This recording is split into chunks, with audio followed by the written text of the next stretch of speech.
Voilà. Voici l'humeur de Pierre-Emmanuel Barré.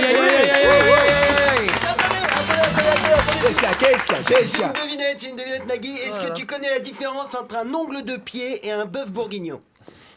Eh ben, je viendrai pas bouffer chez toi. Assez rigolé. C'est l'heure de ma revue de presse. Aujourd'hui, on va parler sodomie. Jingle. La sodomie, c'est très très bien. C'est comme quand tu fais du sexe, mais en mieux, parce que t'es entre potes. Et après, ton pote, il te dit pas, viens, on discute, parce qu'il est comme toi, il s'est endormi. Alors, belle semaine de merde. Bayer qui rachète Monsanto, François Hollande qui reçoit le prix d'homme d'État de l'année, et Alain Juppé qui existe. Putain, j'en ai marre de commenter l'actualité, c'est tout le temps la même chose. Tous les mercredis, je viens, je dis, oh dis donc, regardez, on est en train de se faire enculer. Et hop, ça recommence la semaine d'après.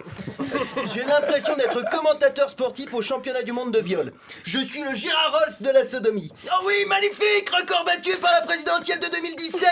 8 mètres 23, c'est désormais le diamètre officiel de l'anus des Français. Alors, ça a commencé tranquille, hein, avec le rachat de Monsanto par Bayer. Alors c'est le sida qui rachète la syphilis en fait. Les mecs sont au top, ils maîtrisent la chaîne du cancer du début à la fin. Ils te le filent avec leur bouffe et ils le soignent avec leur médoc.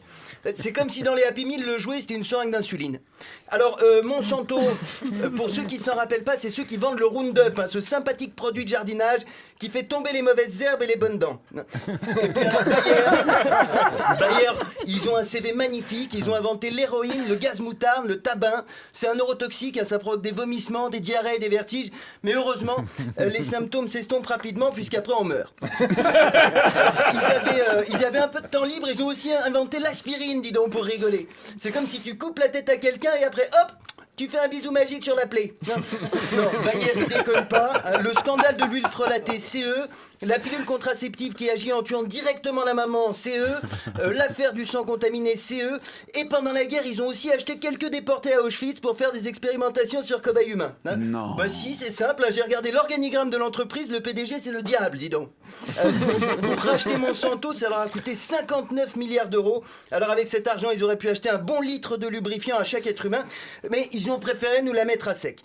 Alors, l'autre actu de la semaine, c'est François Hollande qui, de passage à New York, a reçu le prix de l'homme politique de l'année pour sa contribution à la paix dans le monde. Le mec, il est 2e vendeur d'armes mondial, il arrose l'Égypte, le Qatar et l'Arabie Saoudite, il bombarde la Syrie, l'Irak, il envoie nos soldats se faire sucer par des gosses en Centrafrique, et on lui donne une médaille pour son rôle dans la stabilité mondiale. C'est pas un prix qu'il faut lui donner, c'est une gifle. Putain de merde, c'est quoi la suite? On me donne un prix Nobel de poésie pour la chronique? De toute façon, les Américains qui organisent des cérémonies pour la paix, c'est ridicule. Moi, je n'attends plus qu'une chose des Américains, c'est qu'ils meurent. Hein.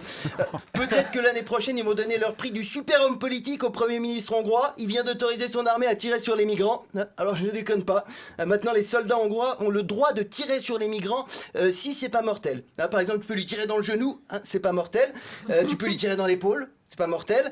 Tu peux lui tirer dans ses enfants. C'est pas mortel. En plus, on n'est même pas sûr que la mesure dissuade les réfugiés. Un mec qui se dit je vais immigrer en Hongrie, c'est un mec qui n'a plus rien à perdre. Mais ça fait de la pub au pays. Avant, la Hongrie, c'était surtout connu pour les putes. Maintenant, ce sera surtout connu pour leurs fils. Merci de m'avoir écouté.